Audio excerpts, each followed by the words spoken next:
All right, let's just get right down to it. On draft day, you're going to have your sleepers, your breakouts, all your favorite late round picks. I got plenty, and I've talked about a lot of guys I like, but which is the one, if I had to pick, not that I have to, but I'm going to, that I would say is the biggest steal of the draft. One that when you look back later, you'll think, why didn't I get that guy? And I don't want that to be you. I want you to make sure that somewhere in at least one of your drafts, you come away with Clay Holmes of the Mets.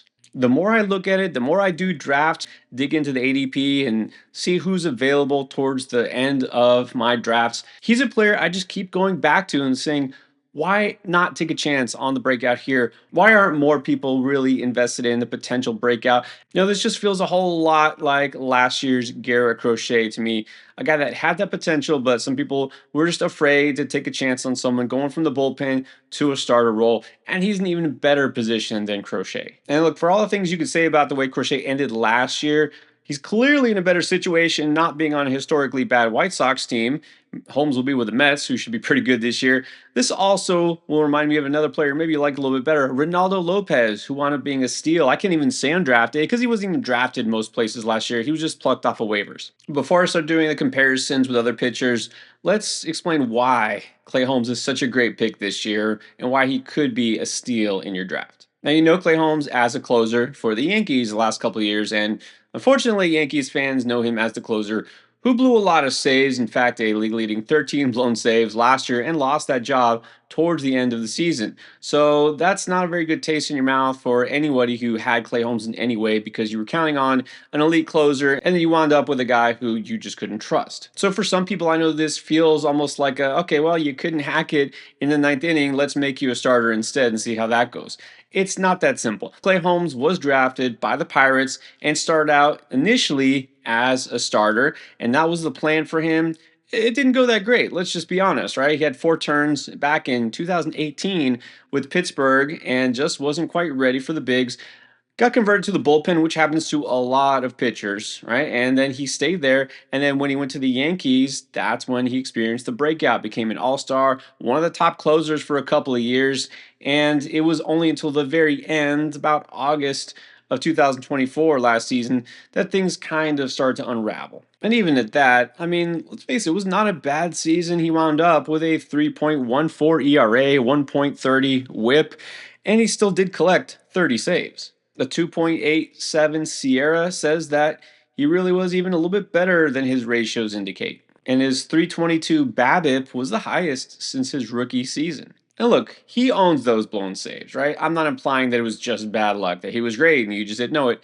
Look, he struggled down the stretch, but it wasn't a season long struggle. It's not like he was that bad. But of course, we remember those negative highlights more so than all the positives, especially recency bias tells us the last time we saw Holmes, he was struggling. But he's still a very good pitcher, and I think the starter thing will work. And there were multiple teams, not just the Mets, that were in on him potentially as a member of their rotation. In fact, he's probably best suited to be a starter. So here's why. First of all, elite ground ball rate, and I really mean the best there is. 100th percentile last year with a 64.6% ground ball rate.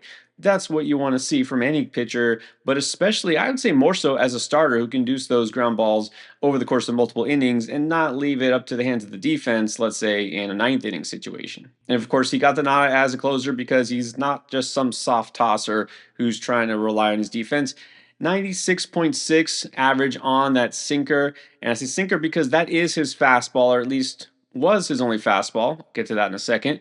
But he can throw hard. He can definitely induce whiffs and blow by hitters if needed. As we see with a lot of relievers, primarily relied on just 2 pitches. For him, it's that sinker and a slider. And it worked pretty well, but it's not enough for him. This offseason, been adding 2 more pitches, a four-seamer to complement the sinker he already has going, and a changeup, which is being labeled a kick change, which is kind of that trendy new pitch this year. The four-seamer is meant to mimic the sinker, but obviously with less vertical movement. That way it keeps hitters a little off balance. They're not just expecting the sinker, and that's important over the course of multiple innings. And that kick change is something that's going to drop about 10 miles per hour off of his delivery and also keep hitters off balance. It's kick change because it's supposed to have a little bit more horizontal movement. And this is something that's going to be more effective also when he faces lefties, which you'll see a lot more when he's going 5, 6+ innings as opposed to just one. Now, as we know, adding new pitches isn't just a magical solution, because if it were, then every pitcher could just do that in the offseason and that would be great. Sometimes it works, sometimes it doesn't. It can mess up a pitcher because they spend so much time tinkering with their pitch mix or really trying to perfect that one pitch they're adding. In this case, there's two, and maybe it'll sometimes throw off their other stuff that had been effective. So, again, it's not always that simple saying, hey, new pitch, great results. But in this case, so far, it does seem to be working. In fact, Holmes, just in his most recent spring training outing, he went 3 2/3 inning and had 8 strikeouts. All we've heard so far, glowing reviews from the Mets, from their pitching staff, and from everybody who's watched Holmes. He looks like he's ready to go out there and be a starter. Now, is he ready to deliver fantasy value as a starter over the course of a full season? All right, so we know what happened with Garrett Crochet last year. Amazing in the first half only, because the second half barely pitched. There was a lot of odd stuff that went on here with, supposedly getting traded, and it's not the same situation. And I've mentioned this because I've already talked about Clay Holmes earlier this offseason. First of all, they didn't sign him to trade him. The Mets are going for a World Series, clearly. Second of all, Crochet, very limited experience just as a major league pitcher, period. Only had a couple years as a short reliever, and he had more injury history Clay Holmes doesn't have. Clay Holmes is now 31 years old, okay? So he's built up enough, and he does not have a history of arm trouble like Crochet had from before. So again, not the same thing. So you know what? Let's take this comp and move it over to Ronaldo Lopez, the guy I mentioned earlier. I think that's the better comp anyways. Ronaldo Lopez, same age, actually, 31 years old right now. Lopez hadn't been a starter since 2021, and nobody expected him to really be able to do what he did for Atlanta last year over the course of a full season. And I know some of you are going to say, yeah, sure, Ronaldo Lopez was great for 135 innings, but then he didn't go as long as some other pitchers in terms of innings, and same thing with Crochet. Yeah, great for a couple of months. Okay, well, let's talk about how much innings matter. So Clay Holmes has said his goal is 160 innings pitched. If he reaches that, which I certainly think he's capable of, again, Crochet, who had never come even close to that in his major league history or minor league history too, almost got to 150 innings, 146 last year. And again, that was with all the weirdness about the trade talks. So in 2024, we had a total of 60 pitchers who reached that 160 innings pitched. And there's some starting pitchers who didn't even get there, who were being drafted way earlier than Clay Holmes. Guys like Zach Gallen, Hunter Green, Justin Steele, Joe Ryan. So the difference is that they do have a proven track record of being good as starters in the majors.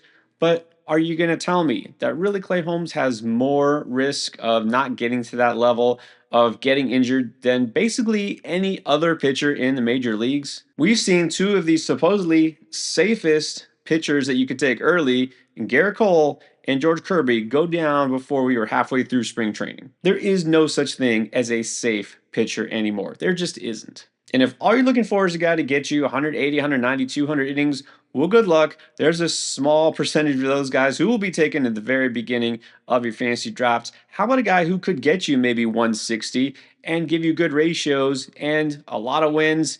And maybe that would be more worth it than opposed to trying to chase that one white whale, that pitcher who just doesn't exist these days. And at an ADP of just outside the top 250 overall picks, and remind you that he's a relief pitcher in all fantasy formats still, because he hasn't been a starter yet in the majors. And so you can get him very late and possibly get 160 plus innings out of him.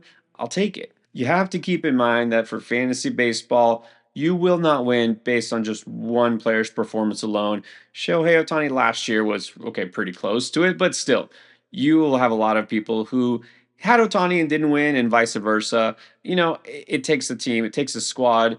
So if you're looking for a steal in the end of your draft, Clay Holmes is one of the highest upside picks you can make, because you're getting, I think, SP3 type of value from a guy who is almost an afterthought. And this is my overall, recommendation when you talk about Targeting a guy like Clay Holmes, you want to target pitchers like this. The risk is minimal at where you're taking them, but the upside is tremendous. Projection systems, there are a lot of them these days. You know what? They have him all over the place in terms of innings pitched, some as low as 110 for zips, some as high as 173. ATC is usually my go to, got him right in the middle at 135, and all somewhere around a mid 3 ERA. And the one I think I disagree with the most is the whip. 1.3 seems to be about the average because that's exactly what he posted last year. But again, that was last year with those blown saves toward the end of the season. Before that, he was posting a much lower whip. So if I can get 160 innings, a 3.5 ERA, a 1.15 whip, and about a strikeout per inning, which seems fair, I think he's going to be above league average, but not elite in terms of K rate as a starter. Well, I will definitely consider that a steal as one of my very last picks. Some favorable comps for Clay Holmes include Ronel Blanco, Justin Steele, and Max Fried. So I ask myself, am I drafting Max Fried around pick 100 or Clay Holmes at pick 250? Justin Steele around pick 150 or Clay Holmes a full 100 picks later? You get the idea. Value, value, value. I love Clay Holmes' value. I love what he can bring to the table. And so I'm not calling him a league winner because it takes a full staff to win your fantasy baseball league, but he's definitely one of those building blocks I'm going to draft late every time I can. So you want to know what other pitchers could help you win your league? Here are 7 potential league winners you can get your hands on in your fantasy baseball draft this year.